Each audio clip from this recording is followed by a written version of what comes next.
Oh, okay. I believe this is Jeannie's part. So, So just as like I mentioned, as being sharing this space, I always like to begin my sessions with this poem by Mickey Jones, an invitation to a brave space. Together we will create a brave space because there is no such thing as a safe space. We exist in the real world. We all carry scars and we all have caused wounds. In this space, we seek to turn down the volume of the outside world. We amplify voices that fight to be heard elsewhere. We call each other to more truth and love. We have the right to start somewhere and continue to grow. We have the responsibility to examine what we think we know. We will not be perfect. This space will not be perfect. It will not always be what we wish it to be, but it will be our brave space together, and we will work on it side by side. Similar to like the poem Jeannie was sharing, this is a safe space. So these are like the space agreements. Please make sure to mute your mic when you're not talking. The content may be like a lot, so be sure to like breathe. And then it's okay to step away. Like I said, the content might be like triggering.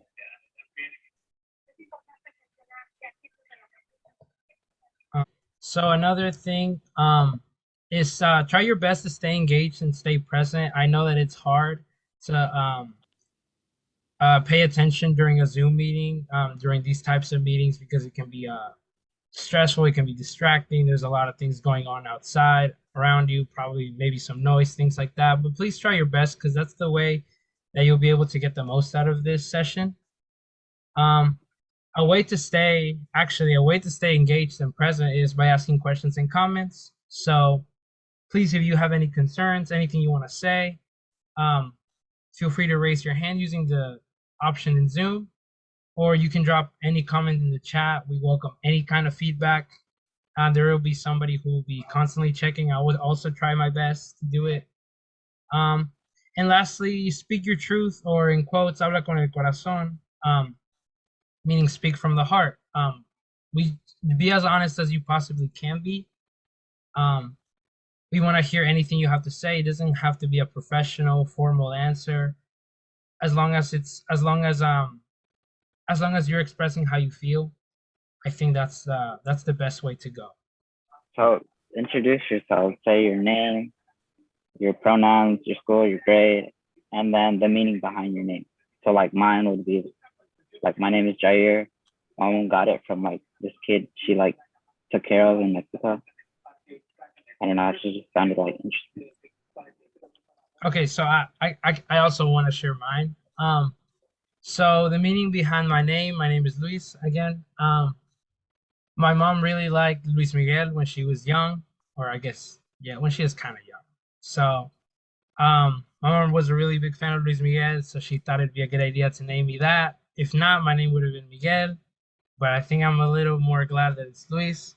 So um, if anybody else wants to share the meaning behind their name, please feel free to do so. I'll go first. My name is Alexa. My pronouns are she, her. I go to Fort and I'm gonna be a senior. And the meaning behind my name, my grandpa was named Alejandro, so they named my aunt Alejandra, but they didn't want me to be named Alejandra, so they just named me Alexa. So, oh, sorry, I forgot to mention. So, Alexa, the way we want to do this is after you're done saying your name or your answer, if you could like popcorn read, you could pick somebody else to do it. It would be really, really great. So please. Okay. I'll go with Naomi. Hey, my name's Naomi.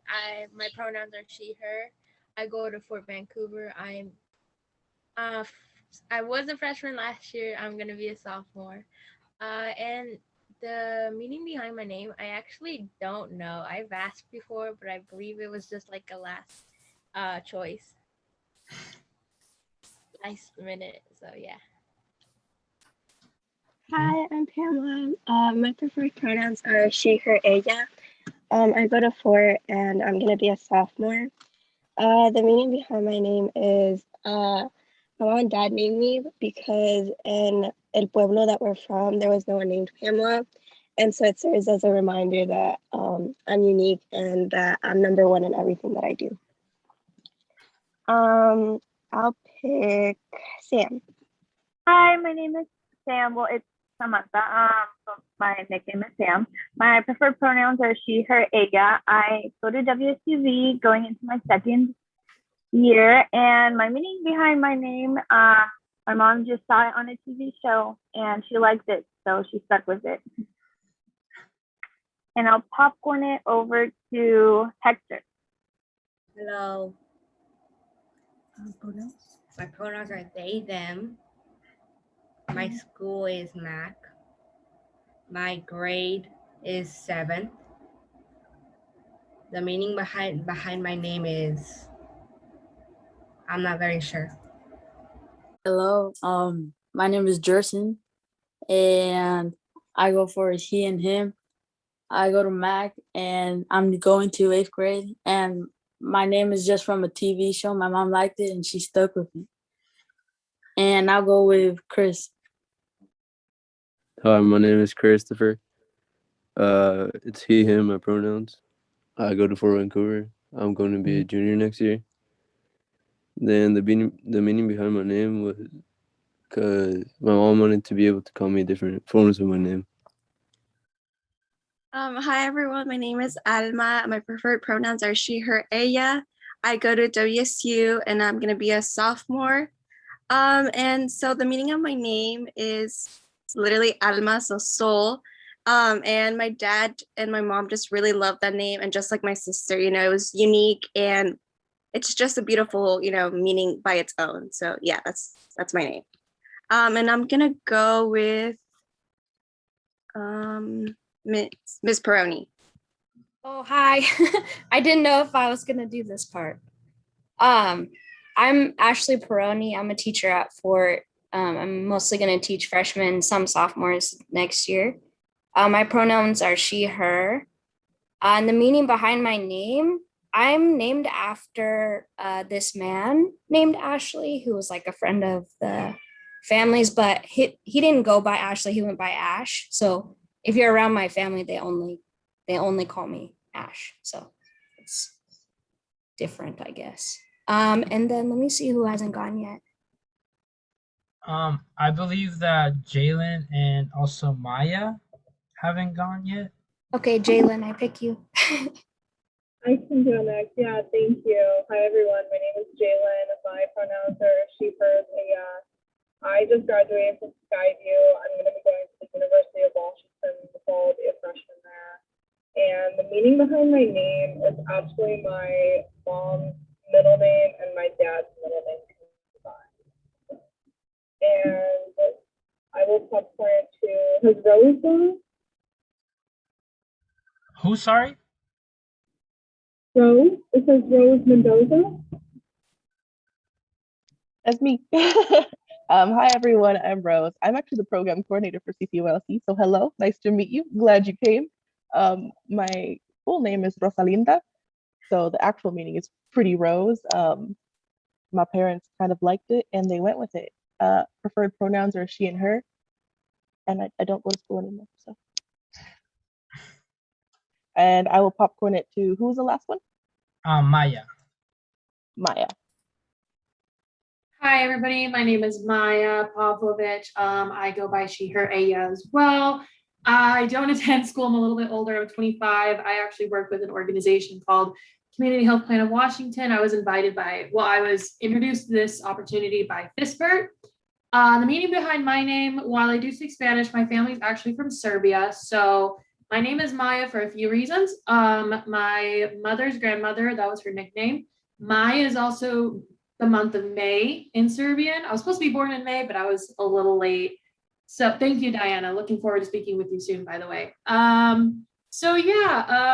Just kind of looking forward to getting to know you guys. And I love like the youth, you know, peer support and everything. I wish I had more of a chance when I was in school. So yeah, thank you. I think I'm last. So yeah, thank you.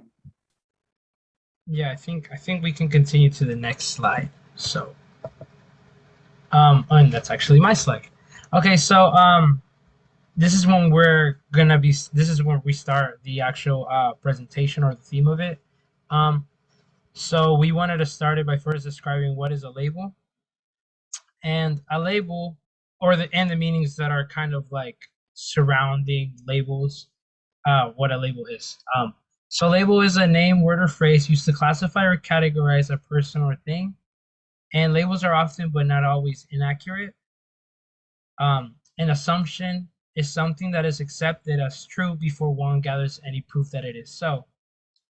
A stereotype is an often incorrect assumption made about all of the members of a particular group. And nickname slash apodo in Spanish.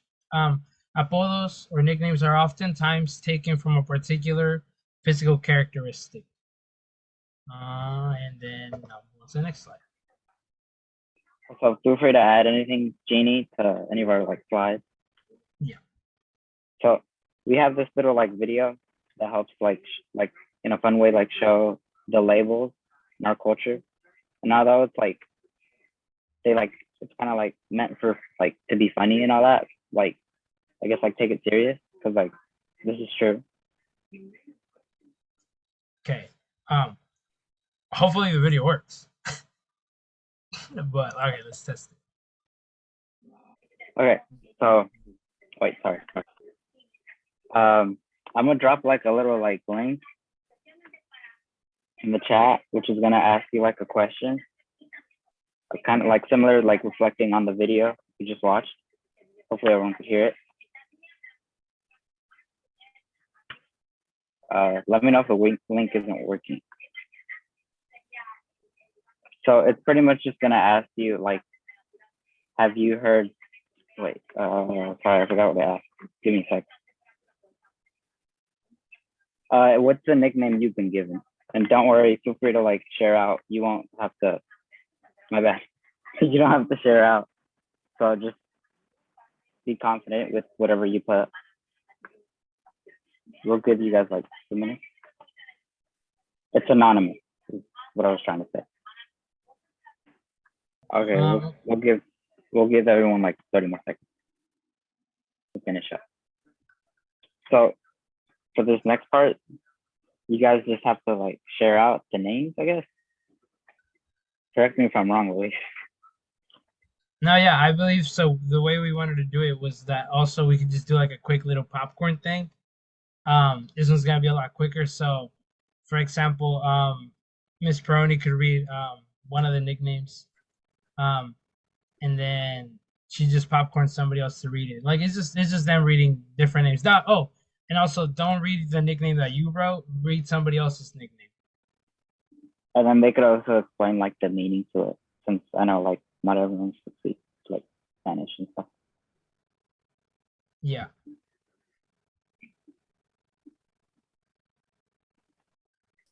I had a quick question. So when translating these words, are you gonna want us? I mean, I know in some cases like it's pretty simple, but in some cases they're like, the actual meaning differs from the direct translation. Are you guys gonna want us to provide obviously the meaning behind it?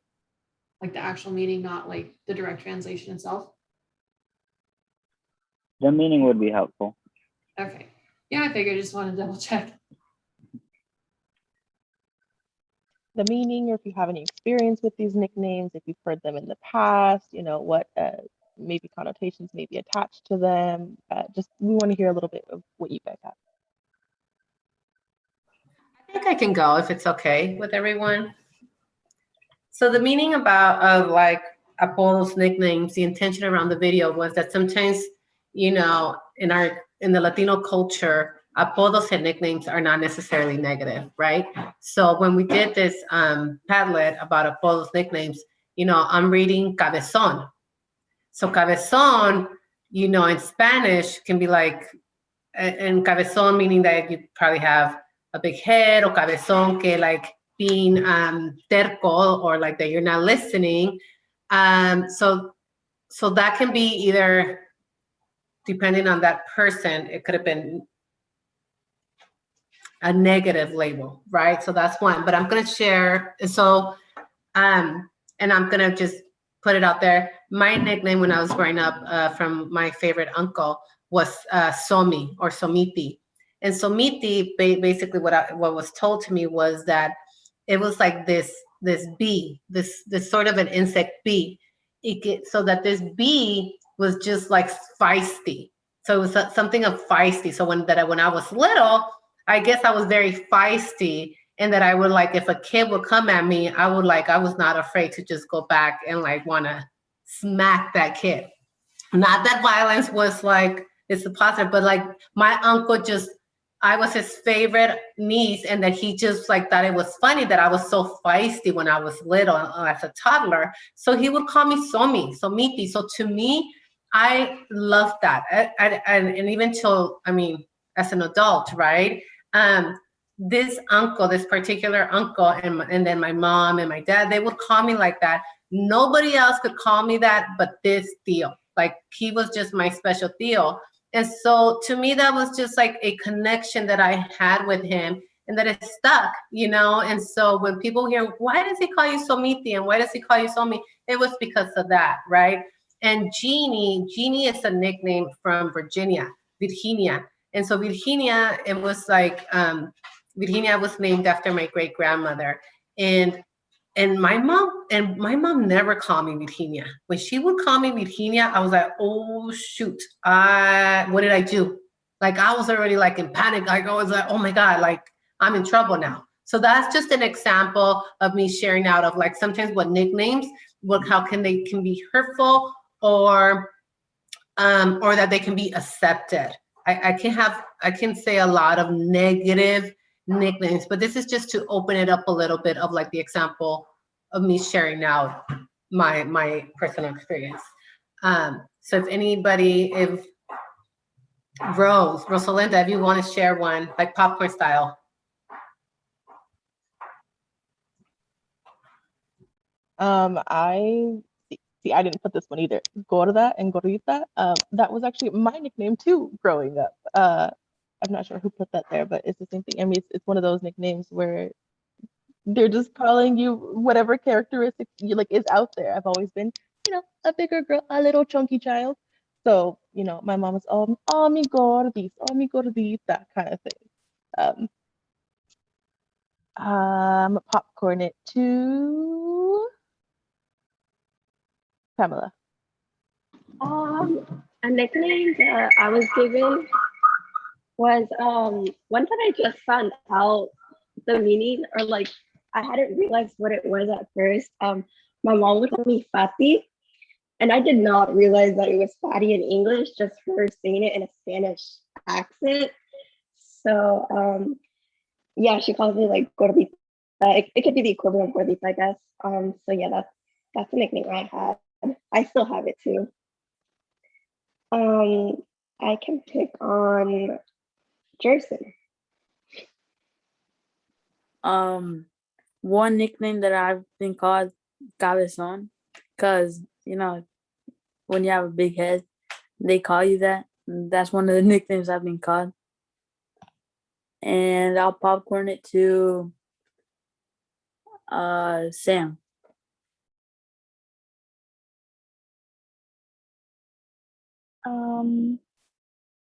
So I see that like flaca is on there, and I was never called flaca.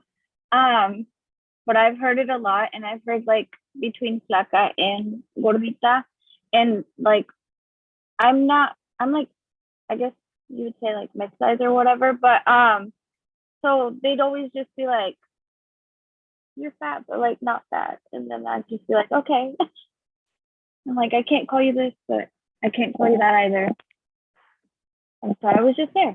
But I will popcorn it to Jaden. The nickname I see there that I guess I can relate to is Blanca. I was given that nickname because I was a very small child. But like, as you grow up, you change. And so that I feel like sometimes that just doesn't apply. But yeah, it'd be that nickname. And then I'll call on Alexa. From what I understood, we were just like saying one of the names and describing, I think. Yeah, okay, I'm gonna do that. So one I see is China, which I'm guessing their facial features made them look Chinese or something, or Asian, but we just always categorize it into China or Chino. Oh, and I'll popcorn to, who hasn't gone? I'll popcorn to Perrone. Hi. Okay. One that I see up there is tonta, and I think I always thought maybe that was more mean than it is, because I thought it meant like stupid, like you're stupid. But my friend like called me that when we got a little bit older, and she like explains as like you're being silly. So maybe not as bad. Let's see. Naomi, do you want to go next? Sure. So a nickname that I'm called is Gordita because I'm chubby. And I guess at this point I've just taken it as a joke because I know they don't mean it in a bad way. And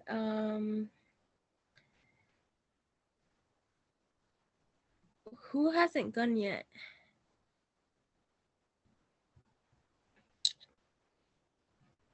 I believe Chris hasn't gone yet. Okay, then Chris. Yeah, I don't really have a nickname like that I remember, but tonta or cabezón, like not tonta pero tonto, just because I do some dumb things. That's it. Okay. I believe that that's it for them. Maybe I can share mine too.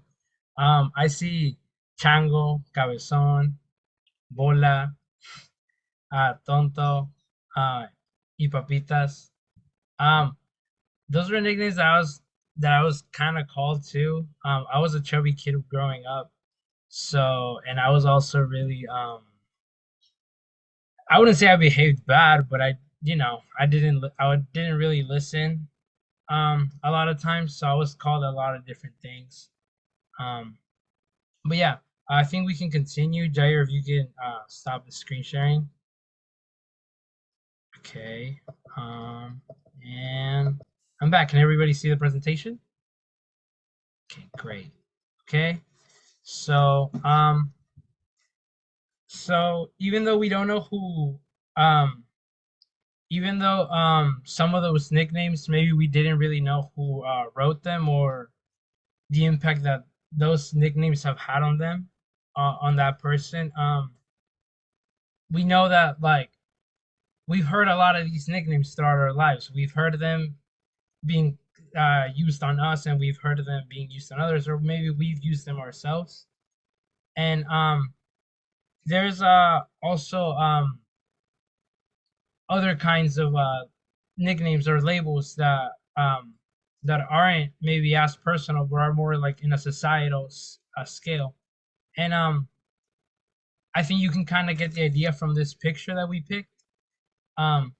It has certain quotes that maybe some of you have heard, maybe some of you have even said to somebody. And the next slide will kind of explain more about what I mean. So, may I add something? Yeah, please. Okay. Can you go back? Can you go back to the slide, please? Yes, I can. Yeah. Gracias. Okay. So we basically went and we kind of did a little bit of an exercise from a personal level, right? And from a personal level, we kind of shared out about how some of these labels, etiquetas, nicknames were not necessarily negative. There were a lot, I heard a lot of like terms of endearment, right? That we made it like, oh, de cariño, right? That's how we would say it, which it was not. And I also heard some accountability, like, es que soy cabezón, because kind of said, we make choices. That's just choices. But again, we are owning that. So around this societal, when we talk about society and the labels that society have given us, meaning the people from the outside of our culture, people that we know that when we hear statements such as, I thought your people were, oh, I thought your people, or let me put it this way, oh, only Latinos are good at playing soccer, or you are tall for a Mexicana, or I get a lot till this day, oh, you're Colombiana. And I'm like, why? Because you're too pretty. You're very pretty.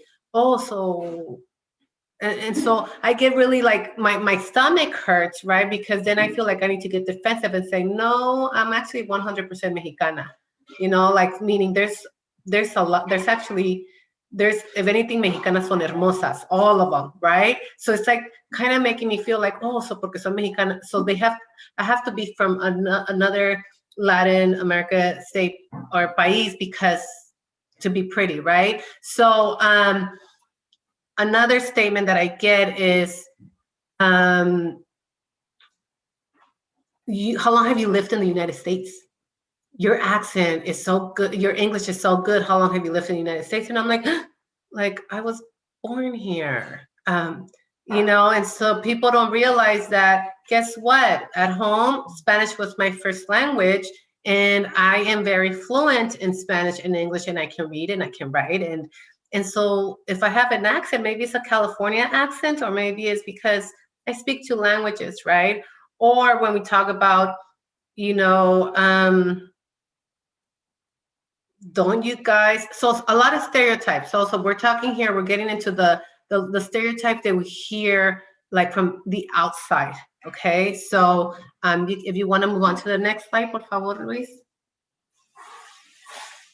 And so I want you, as you see these as you read these statements, as you look at these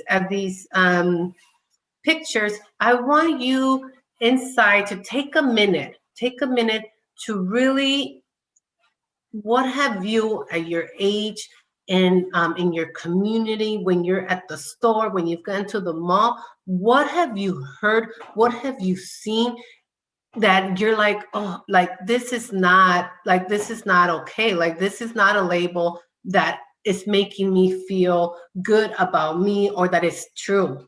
Like when we hear, oh, okay, you know, que Latinos son criminals, que, you know, that only Latinos are gardening, which is, you know what, to be in landscaping, it's a job, like it's a profession, right? There's no shame in any of these labels, but it's like, at what point do we take ownership of that and don't let outside society to bring us down, right? So I want you to reflect on that and think of like, what has been your experience? Okay. Yeah. Also, another kind of like example of how we've been as in our culture as Latinx people, how we've been stereotyped. I mean, I'm pretty sure this is common knowledge that we all know this example. A few years ago, former President Donald Trump, in a speech, called us a lot of names, said that the Mexicans that were migrating to the United States were rapists, were drug dealers, were criminals. He is like, that's an example of how we've been stereotyped. We're being labeled something that we are not, because obviously we all know that the majority of us are the parents of our parents of everyone who has come here for this country is for the purpose of finding a better life, providing for their families back home or here. So that's also a really big example of how stereotypes can be used to hurt us. So I'm going to move on to the next slide.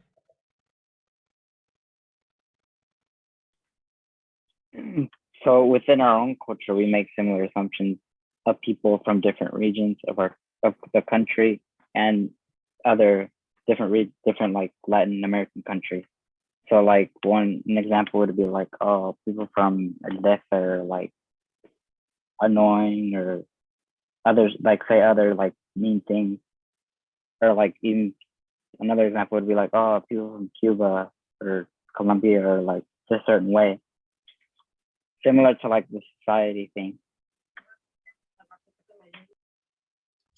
Really quick, I also wanted to add on this slide just a quick example.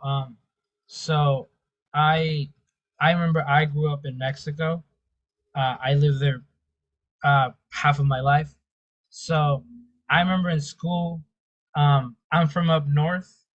I'm north of the country, border with Texas, and I remember there was this kid in school. His name was Daniel, and he didn't look like the rest of us kids. He was a little bit more darker skinned, and he wasn't from the city. He wasn't from my state, and we called them.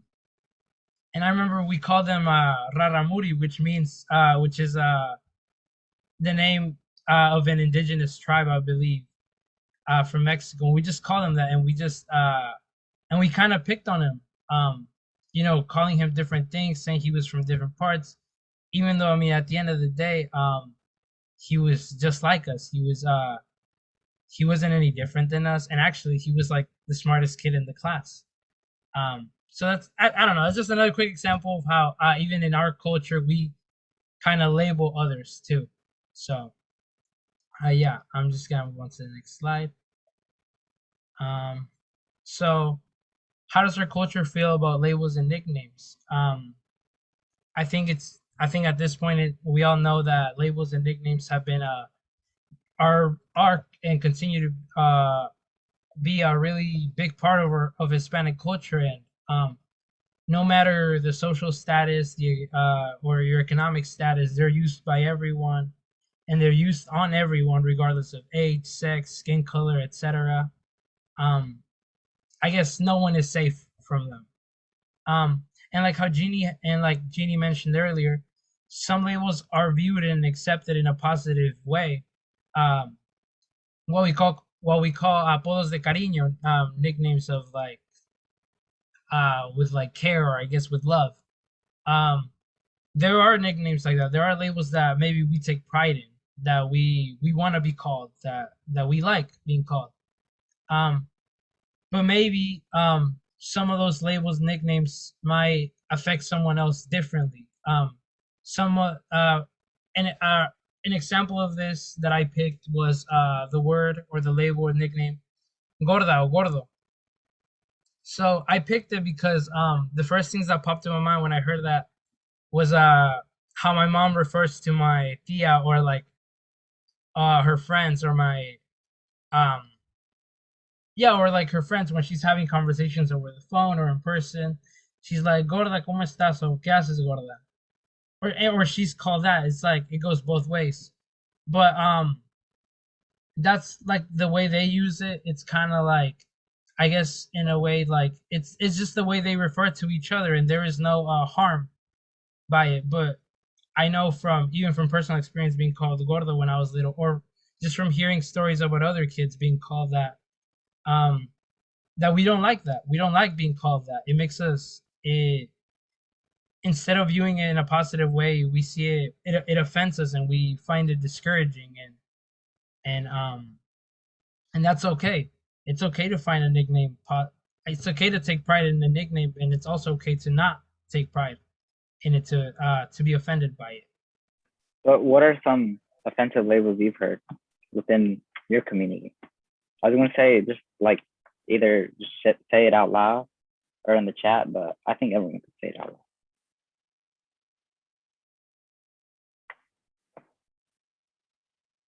loud. Should we call on people again? Or should we? I think we should give them a bit of time to think about it. Maybe meanwhile we can start sharing some of the things we've heard. I can kind of give perspective if that's cool. Yeah, please. I don't really know if it's my place, given that neither am I of the culture nor am I a youth. But I do have experience from my friends, and in my own culture too, there's a lot of similarities here. But I know I know me and my Argentina stories, but when I was living in Argentina, there are quite a few people from Venezuela that lived over there, very hard workers. And I had a friend in particular who too was darker skinned. And in Argentina, they're a little bit more on the lighter European side, lots of history involved there. But he, he was my coworker, and he would, complain because they would, casually just call him negro all the time. And, they say that it's not, racist and it's not mean. And again, I can't sit here and dictate what people can and can't say in a culture that's not mine, despite me knowing the language. So I didn't, insist on anything, but he was talking to me about just how frustrating that was, because he felt like he was being just kind of, othered. And yeah, even though, as I said, I know it was used casually, I'm not making any statements, I don't know. But yeah, I just know from that experience, having lived there and having seen that type of interaction within that community. And then, as I said, in my own, we have quite a few instances like that. Yeah. Sort of to kind of piggyback off of that, because also that reminded me of another kind of label that's used a lot. From our culture, to refer to like the dark skinned Mexicans. We call them prieto, or I mean, I've even heard people say color mole, que eres de color mole. I think not everybody might know what that means, but for those who don't know, mole is like a food that's like just like, I guess, dark reddish brownish sauce. So that's kind of a label that I know that has been used on people who are dark skinned, who come from Mexico or come from other parts of Central America.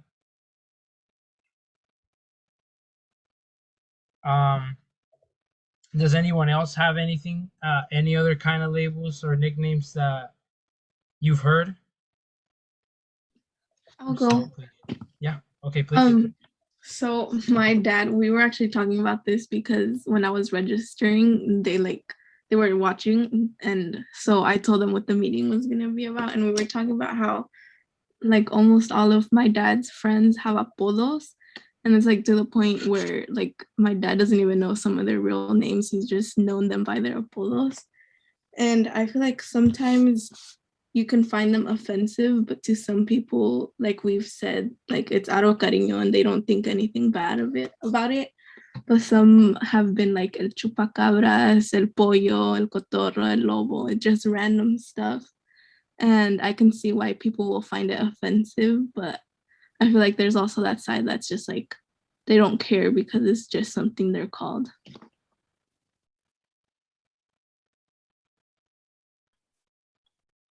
I thought of a label. It's kind of like a weird label though. Like I've heard of like people call like the name of the state, like in Mexico. Like my dad knew someone that they would just call it El Sinaloa because he was from Sinaloa. And then like I don't really know his name. I don't know if my dad knows his name, but yeah, they just like called him that. Like in a way, it's like offensive, but I guess he didn't mean it to be offensive.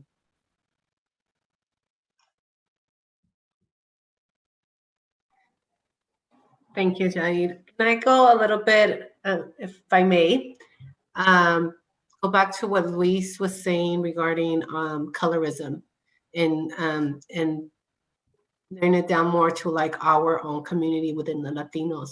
And so I'm going to challenge you all a little bit, push you a little bit, okay? And just ask you this question. Just when we think of our own culture, right?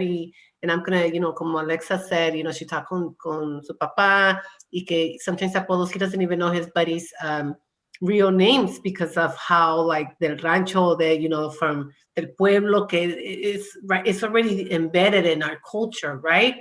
But what do we do when, like within our own, how do we break? Because we're going to talk a little bit more about how do we break and how do we start saying when is it okay and when is it okay, even when within our own selves of like colorism? Because ¿quién ve novelas? Who here still watches soap operas? Las en español.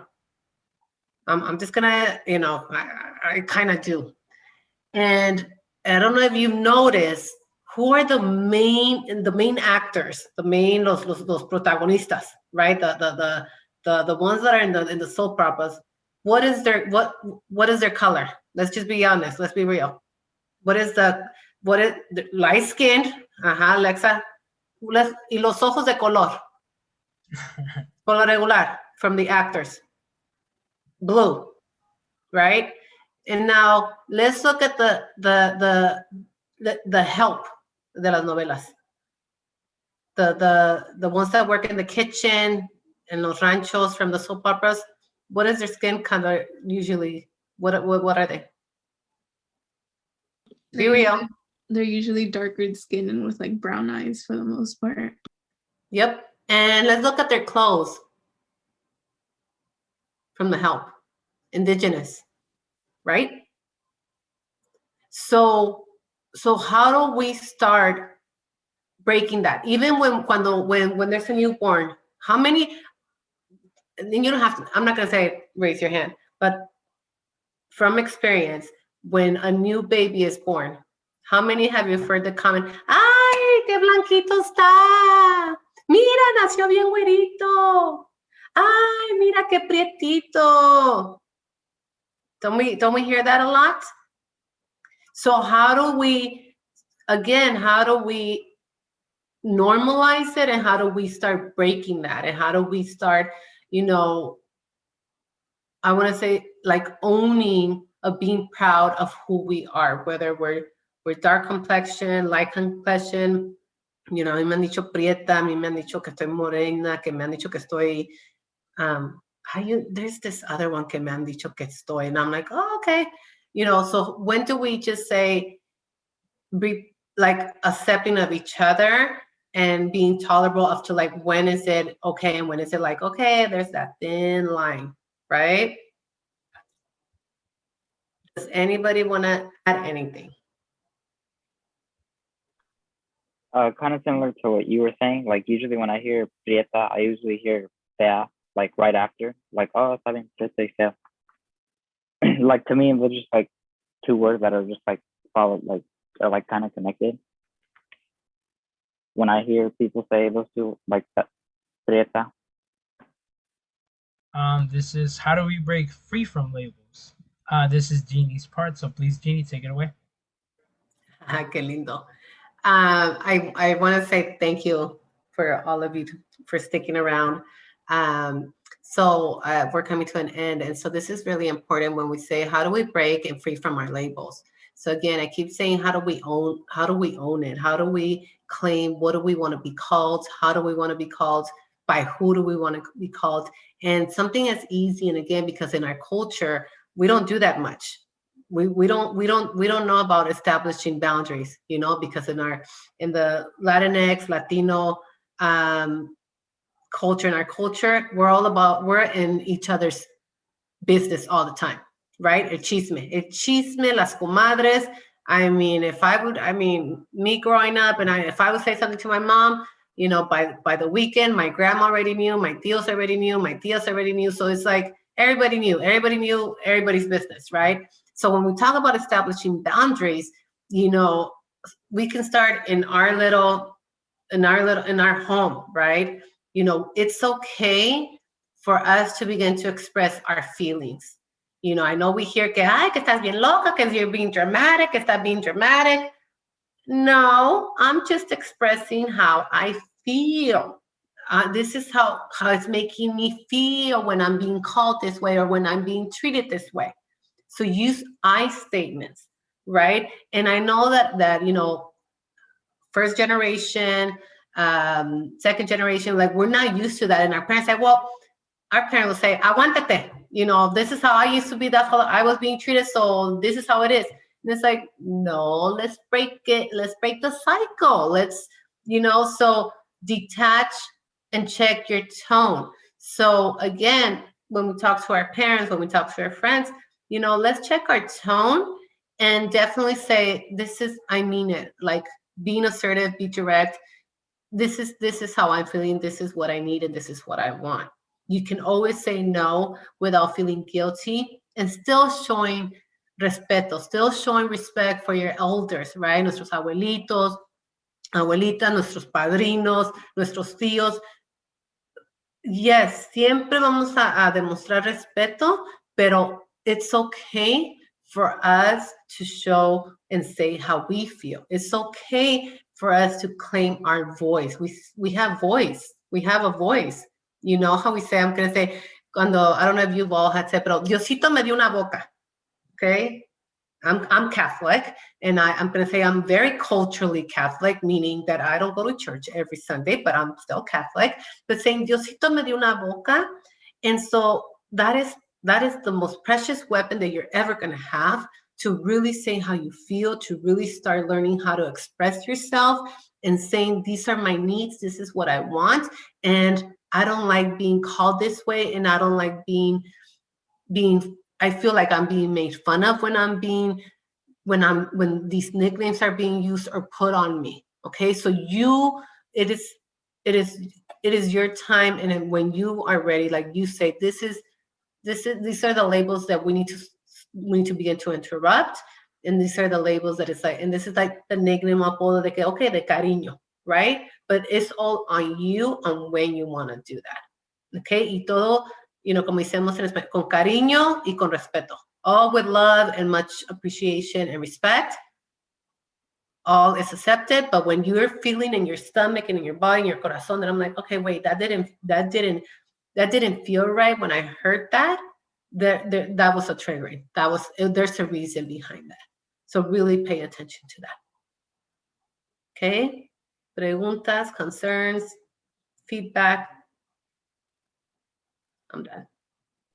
Similar to what you said, Jeannie, it's important for you to be respected, like yourself to be respected. Not just like for others, but for yourself. Just wanted to add about how like that thing you mentioned about like the feeling in your stomach when something just doesn't feel right, and sometimes we want to act like that we want to act like we don't feel that way. We want to act tough because that's maybe the way we're supposed to be raised, because maybe that's the way we think we're supposed to be. Maybe that's the way our parents have taught us. Okay, like we just have to take it on the chin and just move on, and that's just it. It just is what it is.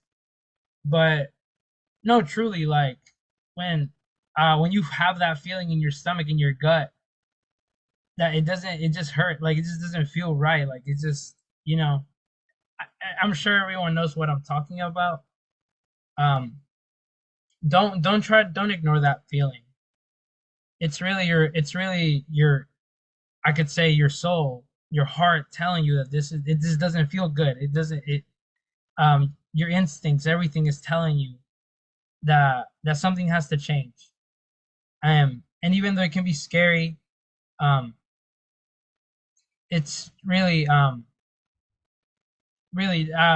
you'll feel so much better if you take ownership, if you stand up. Don't let it bring you down. Okay. That concludes today's session. It was shorter than the other ones. First of all, we want to apologize for the little technical difficulties we had. This is our third session, so we're still practicing it. We're getting used to this, to other apps, other things that we're trying to do to better the sessions. So please have patience with us. But also, I just want to add thank you to everyone who came, to everyone who participated. This is really truly for all of you. This is us trying to help you help the community, and just have a conversation with all of you, and maybe you can take at least one little thing from this session or from the other sessions that we've had, and that's all we want. That's all we want to do. I encourage everybody to please bring your friends to these things. They're really fun, and at the end you get a gift card, and you get to go on like a pretty cool session, like this activity, or like in a pretty cool activity. We're gonna go to the aquarium. Where else can you really do that? So, not in school. I mean, sometimes, but so yeah. So final thoughts. Please leave your email in the chat for the gift card. Please do so. Also register for the activity. I believe there's still some spots available, but they are limited. Please even bring your friends if you can. Also sign the permission slip that I'm pretty sure is also in the chat box, or is already going to be sent to you or to your email. And if you have any questions, please let us know. Other than that, I believe we are done. Does anyone have anything else they want to add or say? I just dropped the permission slip in the chat box for everyone. If you need that again, please. We could wait a few minutes for everyone to drop their email. Yeah. Yeah, and if you haven't already signed up for the activity, please do so. Like Louis said, we do have a couple spots left. It's free. We're taking the kids out to the aquarium. It's gonna be a good time. Lunch will be provided, transportation, all the good things.